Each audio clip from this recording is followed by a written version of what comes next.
기도 시작하겠습니다. 성부와 성자와 성령의 이름으로 아멘. 뛰던 발걸음을 잠시 멈추고 감사의 기도를 드립니다.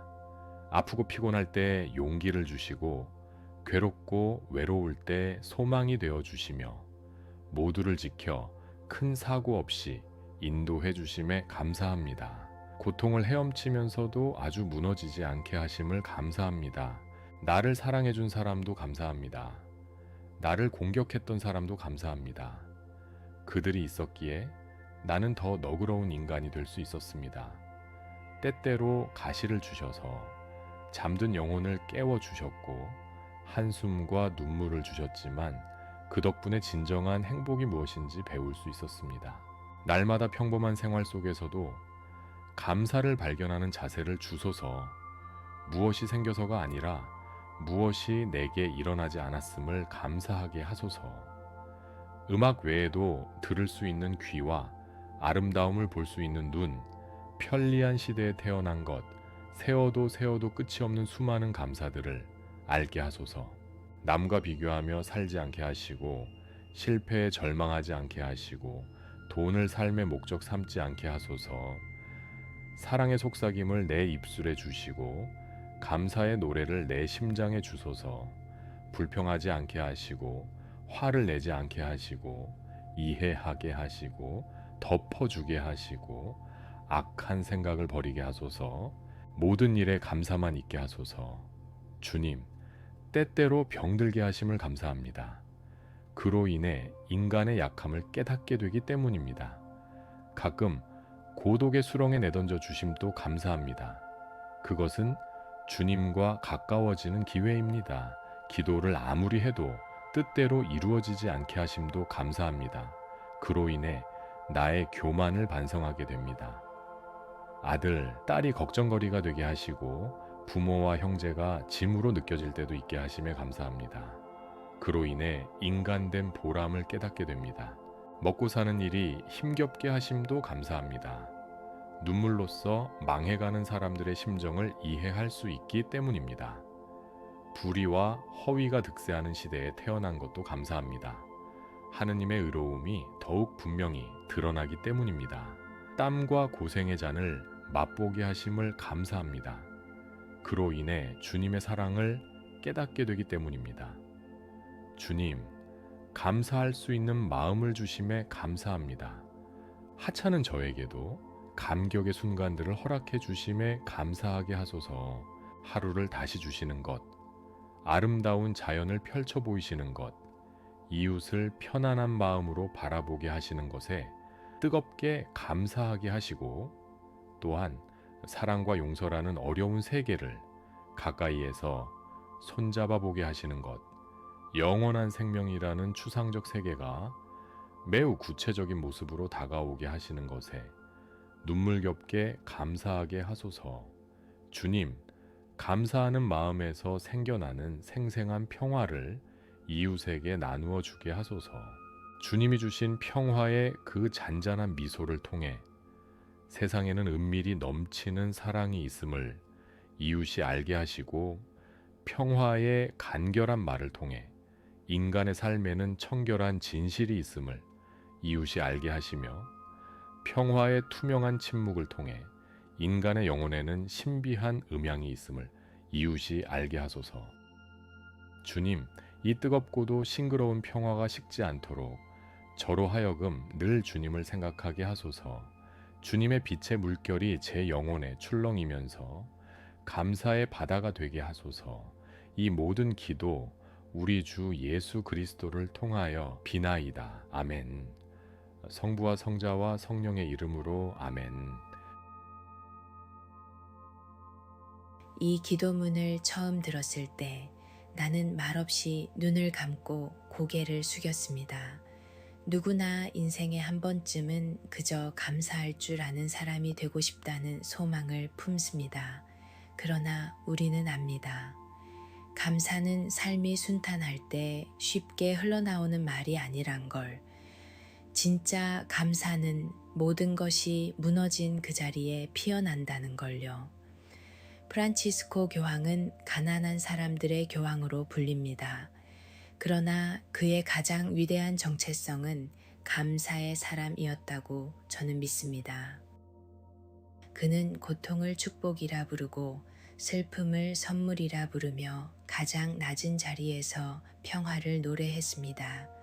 그리고 그 모든 삶의 태도는 오늘 우리가 함께 들은 이 기도문 안에 고스란히 담겨 있습니다.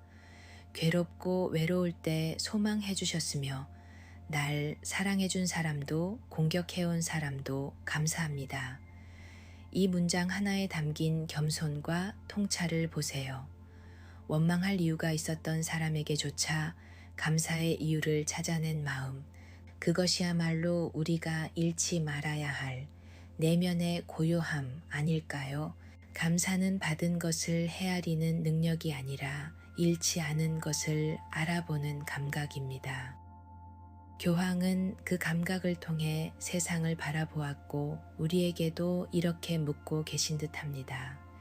지금 당신의 마음은 무엇에 가장 먼저 감사하고 있나요? 아픔에도 슬픔에도 좌절에도 감사합니다 라고 말할 수 있는 사람. 오늘 우리는 그런 사람의 이야기를 따라가 보려 합니다. 감사가 삶의 방식이 된 한 사람. 세상의 중심이 아닌 가까운 주변에서 평화를 말했던 사람, 그 이름 프란치스코입니다. 가장 낮은 자리에서 피어난 위로. 가장 낮은 자리에 있을 때 비로소 우리는 사람의 얼굴을 가까이서 보게 됩니다. 눈물의 결, 굶주림의 흔적, 이름 없는 아픔들. 프란치스코 교황은 그 자리에 머물렀습니다. 세상의 중심이 아닌 늘 가장 구석진 자리에서 사람을 품었습니다. 그는 한 번도 위에서 내려다보지 않았습니다. 늘 옆에 앉아 눈을 맞추고 손을 잡았습니다. 그것이 프란치스코의 방식이었습니다. 프란치스코 교황의 본명은 호르헤 마리오 베르골료. 1936년 아르헨티나의 이민자 가정에서 태어났습니다. 젊은 시절 그는 화학 기술자였고 말없이 실험실에서 일하던 청년이었습니다. 하지만 그는 어느 날 하느님의 속삭임처럼 다가온 내면의 부름에 귀를 기울입니다. 성직자의 길, 그것은 영광이 아닌 헌신의 길이었습니다. 그는 사치 대신 검소함을, 명예 대신 침묵을, 권위 대신 관계를 택했습니다. 추기경이 된 후에도 그는 여전히 대중교통으로 이동했고 가장 작은 아파트에서 살았습니다. 그리고 2013년 교황으로 선출된 그는 자신의 이름을 프란치스코로 정했습니다. 성 프란치스코, 가난과 자연, 평화의 성인. 그 이름은 앞으로 자신이 어떻게 살 것인지를 선언하는 영적 서약이었습니다. 그가 교황이 되던 날 세상은 웅장한 미사와 축제를 기대했습니다. 하지만 프란치스코는 거부했습니다. 황금 십자가 대신 낡은 철제 십자가를 걸었고 화려한 왕관 대신 단순한 백색 수단 하나만 걸쳤습니다. 그리고 그는 처음으로 나를 위해 기도해 주십시오 라고 말한 교황이 되었습니다. 위로 축복을 내리는 대신 아래로 고개를 숙이며 말한 것입니다. 그는 자주 말합니다. 나는 단지 교회라는 병원의 문을 열어놓는 관리인일 뿐입니다. 자신을 병원장이 아닌 문지기로 여긴다는 이 말 안에 그의 모든 태도가 담겨 있습니다. 세상은 여전히 힘있고 강한 이들을 우러러 봅니다. 하지만 진짜 위대함은 다른 이를 높이기 위해 자신을 낮출 수 있는 사람에게서 피어납니다. 프란치스코 교황은 우리에게 보여주었습니다.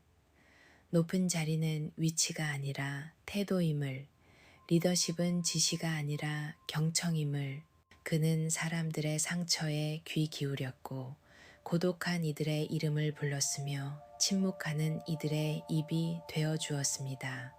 그의 삶은 말보다 걸음이 말해주는 메시지였습니다. 가장 낮은 자리로 향하는 한 사람의 걸음. 그 길 끝에서 우리는 위로라는 빛을 만나게 됩니다. 평화를 짓는 사람, 말은 바람 같아서 쉽게 흩어지고 쉽게 잊혀집니다. 하지만 어떤 말은 한 사람의 마음에 오래 머물러 결국 그 사람의 삶을 바꾸기도 합니다. 프란치스코 교황의 말이 그렇습니다. 그의 언어는 위협하거나 주장하지 않았습니다. 대신 부드럽고 낮게 사랑을 품은 평화의 언어로 사람들 마음에 새우며 들었습니다. 그는 비폭력의 가치를 말할 때 무력 대신 기억과 슬픔을 이야기했습니다. 전쟁이 아니라 평화를 선택하라고 외칠 때 그는 먼저 희생자들의 이름을 불렀습니다. 전쟁의 첫 희생자는 진실입니다. 사람을 죽이는 무기는 결코 정당화될 수 없습니다. 평화는 협상의 결과가 아니라 사람을 존중하는 마음에서 시작됩니다. 이처럼 그의 말은 법이나 정책 이전에 인간의 마음을 향해 있었습니다. 그는 강하지 않았습니다. 하지만 끝까지 부드러웠습니다. 2014년 교황은 팔레스타인과 이스라엘을 방문합니다. 폭격의 잿더미 속 어린아이들의 사진이 붙은 담벼락 앞에서 그는 단 한마디를 남깁니다. 제발 그만하세요. 사람을 보세요.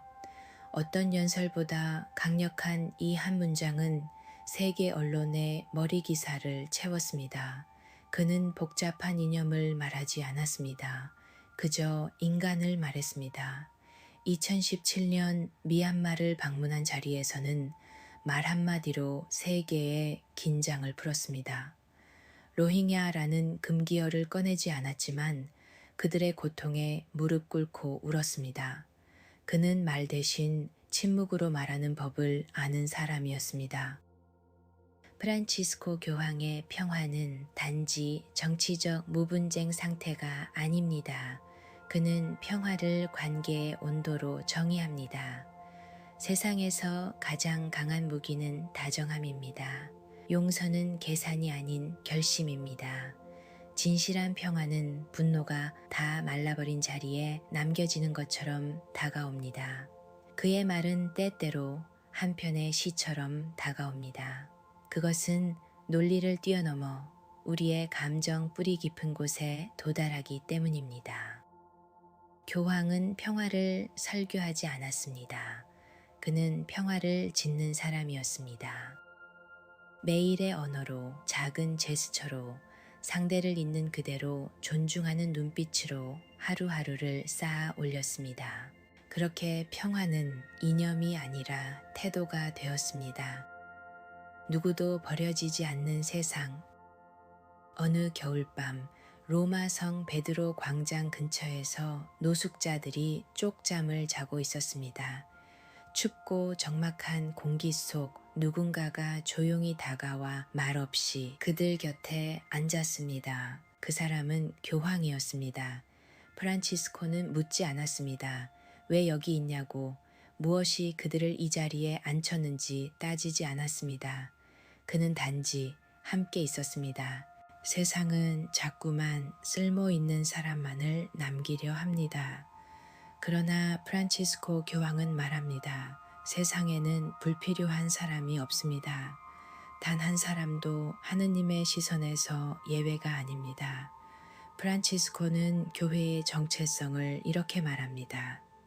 열린 병원, 경계 없는 집, 피난처. 그가 추구한 교회란 정죄하거나 판단하는 곳이 아니라 아무 말 없이 안아주는 공간이었습니다. 그는 연대를 말할 때 감정적 동정이 아닌 구조적 참여를 강조했습니다. 가난한 이들의 고통을 느끼는 것만으로는 부족하다. 그들의 곁에 서 있어야 한다. 이것이 그의 신념입니다. 바티칸에는 특별한 장소가 있습니다. 노숙인을 위한 무료 이발소, 샤워 시설, 의료소가 그것입니다. 거룩함은 비누 냄새로부터 시작된다고 그는 웃으며 말했지만 그 말 안에는 진심이 담긴 품격의 평등이 있었습니다. 2016년 그는 12명의 난민을 직접 비행기에 태워 자신과 함께 바티칸으로 데려옵니다. 그중 절반 이상이 무슬림이었습니다.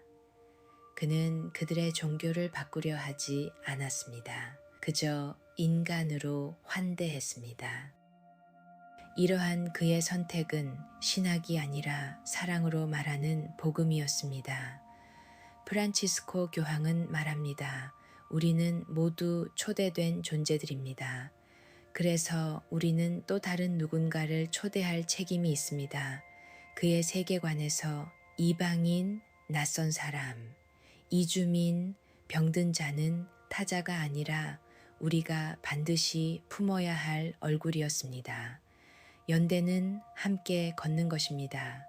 그리고 환대는 자리를 비워주는 일입니다. 자기 것을 조금 나누는 것이 아니라 자기 삶을 흔드는 일이기도 합니다.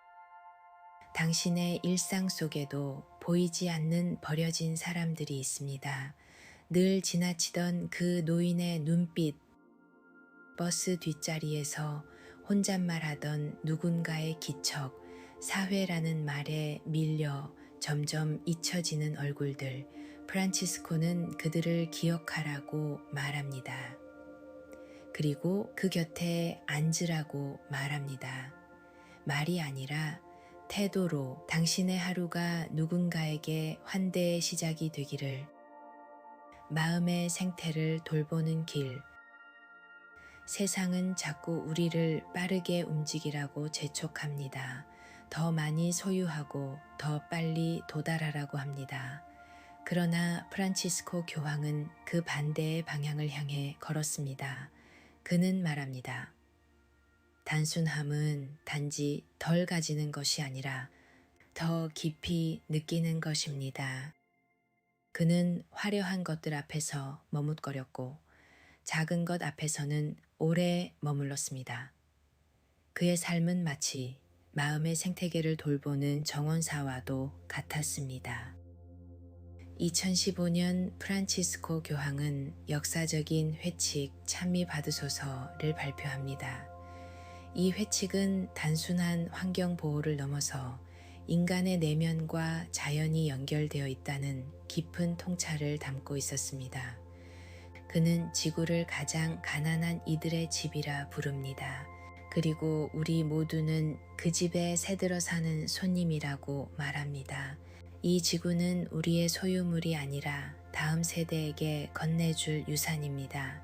이 단순한 선언은 우리의 삶의 방식 자체를 바꾸는 근원적 질문을 던집니다.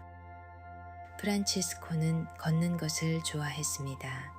화려한 자동차보다 두 발로 걸어야 보이는 것들을 믿었습니다.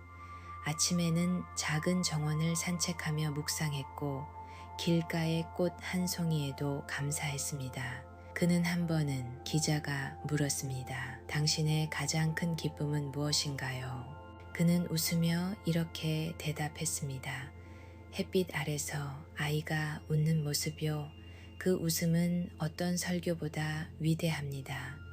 그의 삶은 느림의 힘, 관찰의 힘, 그리고 멈춤의 용기를 말해줍니다. 그는 자연을 지키기 위한 첫 걸음이 에코백을 드는 것이 아니라 마음의 소란을 줄이는 것이라고 말했습니다. 너무 많은 소음은 우리가 듣는 법을 잊게 만듭니다. 현대인의 피로는 물리적인 과로보다도 정신적인 과속에서 오는 경우가 많습니다. 우리는 너무 많은 정보, 너무 빠른 판단, 너무 큰 욕망에 자꾸만 나를 잃어갑니다. 프란치스코는 이런 시대에 천천히, 단순하게, 조용히 살아갈 수 있는 새로운 용기를 전해줍니다. 단순하게 사는 삶은 불편한 삶이 아니라 깊은 삶입니다. 느리게 걷는 걸음 안에 비로소 마음이 따라잡고 내면의 소리가 들려옵니다. 프란치스코 교황은 우리에게 말합니다. 삶은 단순해질수록 더 깊어진다. 이제 하루하루의 끝에서 우리가 다시 마주하는 것은 감사라는 이름의 평화입니다. 다시 감사로 돌아가는 길. 하루가 끝날 무렵 당신은 어떤 말로 오늘을 마무리하나요? 한숨인가요? 후회인가요? 아니면 감사합니다라는 조용한 한마디인가요? 프란치스코 교황의 하루는 언제나 감사로 시작해 감사로 끝났습니다. 그의 삶은 어떤 거대한 사건보다 감사라는 태도로 완성된 기도였습니다. 그는 아침마다 기도하며 이웃을 위해 손을 모았고 밤이 되면 그날 하루에 감사하며 잠들었습니다. 주님, 오늘도 살게 해주셔서 감사합니다. 내가 누군가에게 따뜻한 말 한마디라도 건넸다면 감사합니다. 실수를 통해 배우게 하심에 감사합니다. 이런 그의 말은 수도자의 엄숙한 기도가 아니라 하루를 살아낸 사람의 고백 같았습니다. 감사는 신앙이 아니라 삶의 감도입니다. 고요한 삶은 감사의 언어에서 시작됩니다. 그는 삶의 마지막까지 조용하고 담백하게 살았습니다. 병상에 누워서도 자신을 간호하던 이들의 이름을 기억했고 돌봄에 감사했습니다. 그리고 그는 자신의 장례식이 가장 단순하게 치러지길 원했습니다. 화려한 미사도 긴 조문도 원하지 않았습니다. 그는 살았던 그대로 떠나기를 원했습니다. 감사로 살았고 감사로 떠나는 사람, 그것이 프란치스코였습니다. 프란치스코 교황은 감사를 의무가 아니라 존재를 환대하는 방식으로 여겼습니다. 세상에 태어난 것, 오늘 하루 숨 쉴 수 있는 것, 다른 사람과 눈을 마주할 수 있는 것, 그 모든 것이 거룩한 선물임을 아는 마음. 그래서 그는 말했습니다. 당신이 오늘 살아있다면 그 자체로 하느님의 축복입니다. 우리는 자주 삶에 감사할 이유를 찾으려 애씁니다. 하지만 프란치스코는 감사를 먼저 품으면 이유는 나중에 찾아온다고 말해줍니다. 프란치스코는 말로 하지 않습니다. 그저 바라볼 뿐입니다. 그리고 눈빛으로 말합니다. 당신도 평화를 짓는 사람이 될 수 있습니다. 주님, 감사할 수 있는 마음을 주심에 감사합니다. 이 모든 기도 우리 주 그리스도를 통하여 비나이다. 아멘.